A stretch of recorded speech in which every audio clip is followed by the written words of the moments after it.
Alhamdulillah, alhamdulillahirabbil alamin. Asyhadu an la ilaha illallah wahdahu la syarikalah wa asyhadu anna Muhammadan abduhu wa rasuluhu la nabiyya ba'da. Ya ayyuhalladzina amanu taqullaha haqqa tuqatih wa la tamutunna illa wa antum muslimun. Amma ba'd, fa inna asdaqal hadithi kitabullah wa khairal hadi hadi Muhammadin sallallahu alaihi wasallam. Wa syarrul umuri muhdatsatuha wa kullu muhdatsatin bid'ah wa kullu bid'atin dhalalah wa kullu dhalalatin finnar. Bapak, Ibu guru, adik-adikku sekalian yang saya banggakan, yang semoga pagi yang berbahagia ini kita akan senantiasa mendapatkan ridho dan rahmat dari sisi Allah Subhanahu wa taala. Yang pertama-tama, marilah kita bersyukur kepada Allah atas segala nikmat yang Allah anugerahkan kepada kita semuanya. Nikmat yang paling besar yakni nikmat agama Islam, nikmat iman, nikmat diutusnya Rasulullah sallallahu alaihi wasallam. Kemudian nikmat kesehatan dan kesempatan, sehingga pada pagi yang berbahagia ini kita dapat berjumpa, bertemu kembali di lingkungan SMA Negeri 1 Donggo dalam rangka menuntut ilmu pengetahuan. Semoga apa yang kita laksanakan pada hari ini dan seterusnya akan mendapatkan ridho dan rahmat dari sisi Allah Subhanahu wa ta'ala. Kemudian salam serta salawat kita kirimkan kepada baginda Nabiullah Muhammad sallallahu alaihi wasallam, manusia yang diutus oleh Allah untuk menjadi contoh dan teladan bagi kita semuanya. Tidak akan pernah baik kehidupan ini, apakah kehidupan rumah tangga, apakah lingkungan sekolah, apakah masyarakat hingga bangsa dan negara, kalau kita tidak mengikuti Nabi Muhammad sallallahu alaihi wasallam. Dan semoga selawat ini pula akan tercurahkan kepada keluarga beliau, kepada para sahabatnya, umumnya kepada seluruh kaum muslimin dan muslimat yang senantiasa istiqomah dalam mengikuti sunnah Rasulullah sallallahu alaihi wasallam. Adik-adikku sekalian yang saya banggakan serta Bapak Ibu guru yang kami hormati, insya Allah pada pagi yang berbahagia ini saya akan menyampaikan tausiah atau ceramah singkat dengan judul Pemuda-pemudi yang dirindukan oleh surga Firdaus.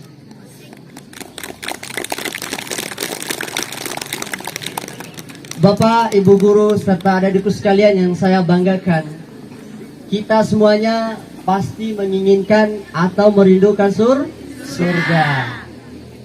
Sementara kata Allah dan Nabi-Nya yang mulia, surga yang paling tinggi adalah surga Firdaus. Dan ternyata bukan hanya para nabi dan rasul saja yang dirindukan oleh surga Firdaus, akan tetapi siapapun yang mampu mengamalkan apa yang diajarkan dalam agama Islam, maka dia termasuk orang yang dirindukan oleh surga Firdaus. Sebagaimana Allah Subhanahu wa taala berfirman, "Qad aflahal mu'minun." Sesungguhnya beruntunglah orang-orang yang beriman. Di sini Allah mengatakan dengan tegas, sesungguhnya beruntunglah orang-orang yang beriman. Alladzina hum fi salatihim khashi'un, yaitu orang-orang yang khusyuk dalam salatnya. Ini artinya apa, adik-adikku sekalian? Ternyata jalan kita untuk menuju kepada surga Firdaus atau yang dirindukan oleh surga Firdaus, syaratnya yang pertama harus beriman. Yang kedua harus khusyuk dalam melaksanakan sholat. Artinya ketika kita sholat harus tumakninah, harus dengan tenang, tidak boleh tergesa-gesa, tidak boleh terburu-buru. Paham? Bahkan kata Nabi SAW, apabila makanan dan minuman sudah dihidangkan, kemudian waktu azan dikumandangkan di masjid, maka mana yang harus kita dahulukan? Makan dulu atau sholat dulu? Iya, jawabannya harus makan dulu. Dengan alasan supaya kita tidak ingat makan pada saat sholat. Jangan sampai ketika kita sholat wa ulir ngah barinahu utakan. Jangan sampai begitu. Atau sebaliknya wa ulir ngah mangau utarviinu aka. Sehingga ketika kita bacaan dalam sholat, maka yang kita pikirkan, yang kita hayalkan adalah makanan. Maka di sini adik-adikku sekalian, ketika bersamaan waktu sholat dan waktu makan sudah dihidangkan, maka yang harus kita dahulukan adalah makan terlebih dahulu, baru kemudian melaksanakan sholat, supaya kita bisa melaksanakan sholat dengan khusyuk. Nah, kemudian adik-adikku sekalian, supaya bisa kita melaksanakan sholat dengan khusyuk, maka harus ada beberapa syarat yang harus terpenuhi. Pertama, harus dengan ilmu. Harus dengan ilmu. Karena dengan ilmu tersebut, setiap bacaan dan gerakan yang kita lakukan akan sempurna. Akan berbeda sekali ketika kita melaksanakan sholat, namun tidak memiliki ilmu, maka kita akan asal-asalan. Maka di sini yang harus kita utamakan sebelum sholat adalah berilmu. Maka supaya berilmu, kuncinya harus belajar. Nah, apa yang kita pelajari, nah itu yang diamalkan, terkhusus ilmu tentang sholat. Nah, ini poin yang kedua, bahwa orang yang dirindukan surga pertama harus beriman. Yang kedua harus sholat yang khusyuk. Nah, sekarang pertanyaan saya, coba angkat tangan dengan jujur. Laki-laki dulu. Siapa yang setiap harinya melaksanakan sholat tanpa bolong-bolong? Coba angkat tangan laki-laki dulu. Ya, silakan coba angkat tangan dulu. Yang laki-laki hitung berapa orang?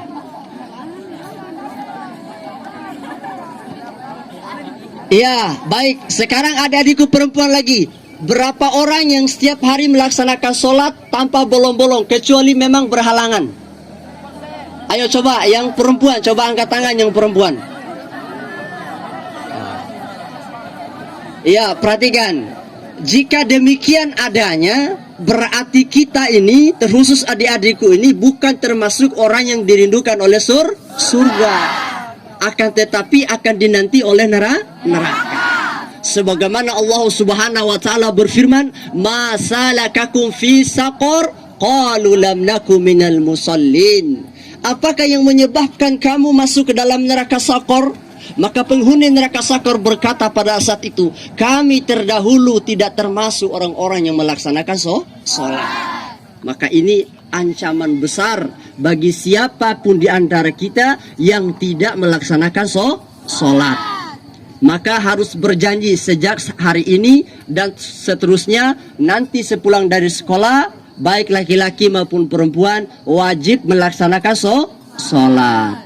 Kemudian di ayat yang berikutnya Allah Subhanahu wa taala berfirman, walladzina hum 'anil lagwi mu'ridun, yaitu orang-orang yang meninggalkan perkataan dan perbuatan yang tidak berguna. Paham? Orang-orang yang meninggalkan perkataan dan tidak berguna. Misalnya termasuk perkataan dan perbuatan yang tidak berguna, main Facebook sepanjang hari, main WhatsApp, kemudian Instagram dan sejenisnya. Ini termasuk perbuatan yang tidak berguna. Coba bayangkan, mulai dari jam 6 sampai jam 6 sore, ketemu lagi 6 pagi, itu saja yang dilakukan. Nah, ini salah satu contoh perbuatan yang tidak berguna. Apalagi yang perempuan, nah usir posting foto pertama sampai naik sidik tiok batu, concau melaik dan seterusnya. Paham? Nah, ini jadi masalah. Bahkan koneng hafo, hai guys, lagi makan mangga nih. Ya, ini kan nggak boleh. Nah, paham? Jadi ini termasuk perbuatan yang tidak berguna. Termasuk adik-adikku sekalian, memposting foto itu berdosa. Apalagi dengan pakaian tidak sopan, yang tidak sesuai dengan syariat Islam, maka mengundang banyak fitnah. Termasuk orang tua, kakaknya, abangnya, pamannya, bibinya, dan gurunya ikut menanggung dosa kalian apabila kami yang saya sebutkan tadi tidak mengingatkan kalian. Tetapi kalau sudah diingatkan oleh para guru, oleh orang tuanya, maka kalian atau orang tersebut akan bernasib sebagaimana istri dan anaknya Nabi Nuh alaihissalam. Bayangkan Nabi Nuh alaihissalam berdakwah lebih kurang 900 tahun. istri dan anaknya tidak mau patuh terhadap apa yang disampaikan oleh Nabi Nuh alaihissalam.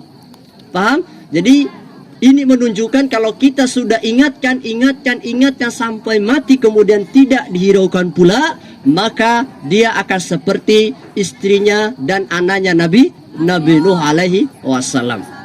Kemudian bagi adik-adik perempuan termasuk perbuatan yang tidak baik, saling menggunjing, saling memfitnah. Misalnya awal-awalnya sahud duangi, awal-awalnya itu mungkin nuntum tahu bunyi habang gomi orngaha, kemudian bunyi coi jagom dan seterusnya. Wau tengah mai tambah di sebuah, pala bunyi eden nak karing am horawi lain. Ini jadi masalah juga, terutama bagi ibu-ibu. Nah, wau sir dohom boto wekine, maka nambotor informasi yang tidak benar yang ceritakan. Gibah itu adikku sekalian, apabila saya ini pernah melakukan keburukan, kemudian kalian menceritakan ke orang lain, itu namanya gibah. Sebaliknya, kalau saya tidak pernah berbuat salah, kemudian kalian cerita ke orang lain, itu namanya fitnah. Kedua-duanya termasuk dosa besar. Kata Nabi SAW, firman Allah Subhanahu Wa Taala, orang yang suka menggibah orang lain, itu sama seperti dia memakan bangkai saudaranya yang sudah mati. Kemudian di hadis yang lain, suatu ketika Nabi SAW dengan salah seorang sahabatnya, dia berjalan melewati dua kuburan. Kemudian Nabi berkata, salah satu kuburan ini atau kedua-duanya tengah disiksa. Yang satu disiksa di alam kubur karena dia ketika membuang air kecil atau kencing, dia tidak membersihkan dengan baik. Maka dia disiksa di alam kubur. Yang kedua, kubur yang kedua kata Nabi SAW adalah seorang yang suka mengadu domba, memfitnah atau menggibah orang lain. Ini menjadi pelajaran buat kita bahwa siapapun yang tidak membersihkan dengan baik air kencingnya, maka dia terancam akan disiksa di alam kubur. Nah, terusus bagi laki-laki, watilua triiski dan lain sebagainya. Karena antisipasinya, percikan-percikan air kencingan tersebut akan membasahi baju atau bagian tubuh yang lain. Maka di sini harus dibersihkan dengan baik supaya kita menjadi orang yang baik pula. Paham?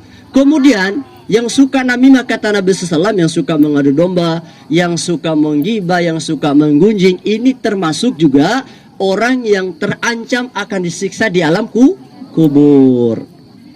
Kemudian di ayat yang berikutnya Allah Subhanahu wa taala berfirman, "Walladzina hum lizzakati fa'ilun", yaitu orang-orang yang mengeluarkan zakat atau membayar zakat. Nah, pertanyaan saya, zakat ada berapa? Iya, apa zakat yang pertama? Zakat fitrah apa artinya? Iya, zakat fitrah itu dikeluarkan pada bulan Ramadan. Sejak hari pertama bulan Ramadan sampai sebelum khatib naik di atas mimbar. Paham? Itu zakat fitrah. Maka ini wajib. Ini wajib. Termasuk anak-anak yang baru lahir saja itu wajib mengeluarkan zakat fitrah. Yang kedua, zakat apa namanya? Zakat mal. Artinya zakat harta. Kalau harta kita sudah mencapai nisab, maka wajib mengeluarkan zakat. Contoh, misalnya Pak Guru ini tinggi jago, ternyata alhamdulillah rezekinya 150 juta. Kemudian hutangnya itu sekitar 40 juta. Oke, saya sudah bayar 40 juta. Sisanya tinggal berapa?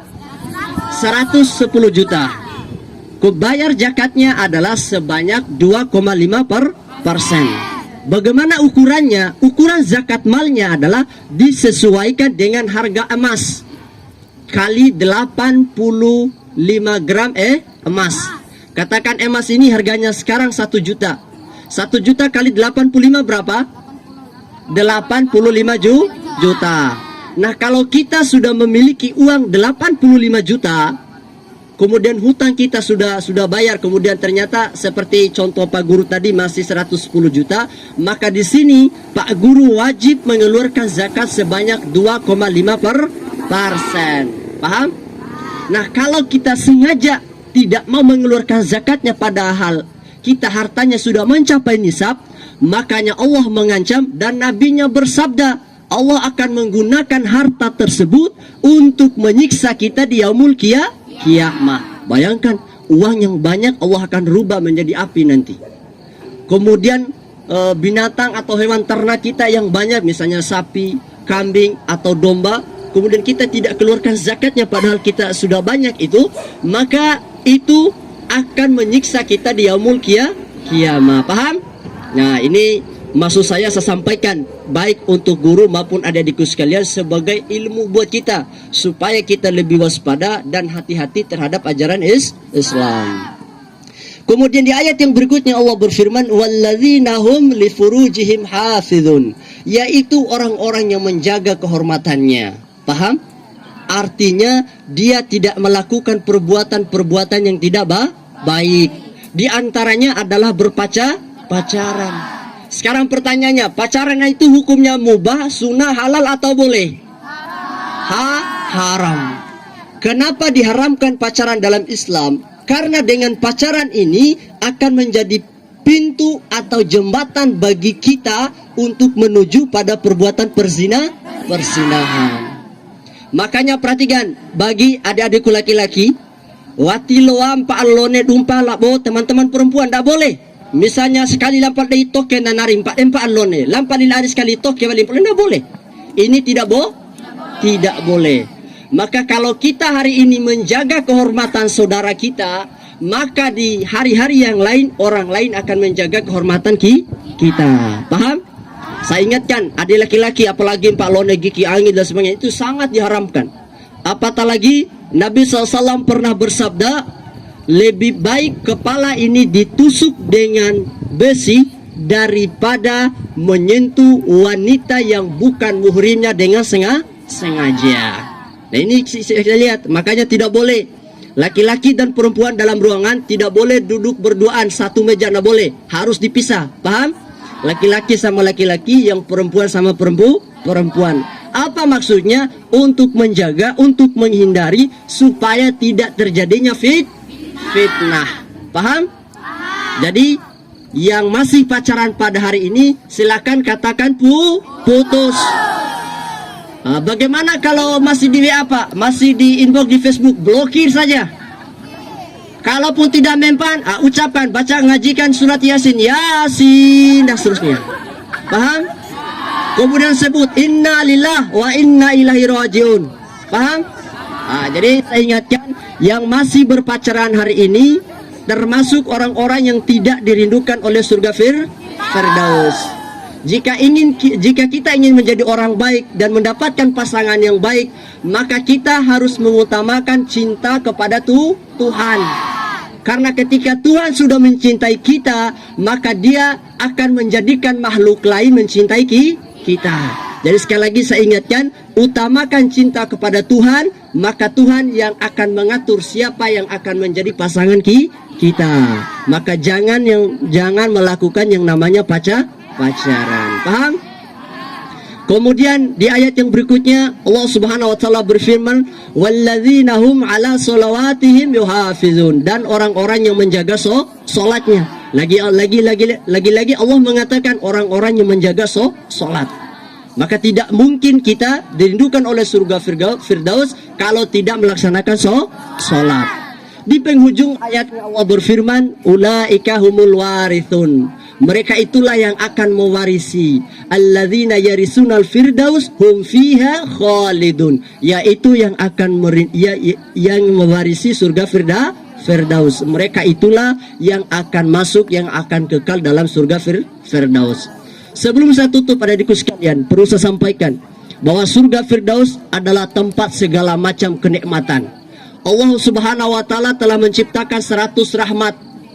Sementara di dunia ini yang kita yang naik lomba untuk mendapatkan dunia itu baru satu rahmat saja. Baru satu rahmat. Dunia yang kita anggap indah, megah, mewah ini itu baru satu rahmat kenikmatan dari Tuhan. Sementara 99 rahmatnya ada dalam surga. Maka sangat merugi bagi kita kalau hanya berlomba untuk dunia namun lupa untuk akhirat. Nah, adik-adik sekalian, kiranya demikian yang saya sampaikan. Semoga ada manfaatnya. terkhusus untuk diri madam pribadi dan umumnya untuk kita semuanya. Akhir kata, wabillahi taufiq wal hidayah. Wassalamualaikum warahmatullahi wabarakatuh. Waalaikumsalam warahmatullahi Ya, selanjutnya tausiah atau wejangan dari Kepala SMA Negeri 1 Donggo kepada Ayahanda waktu dan kesempatan.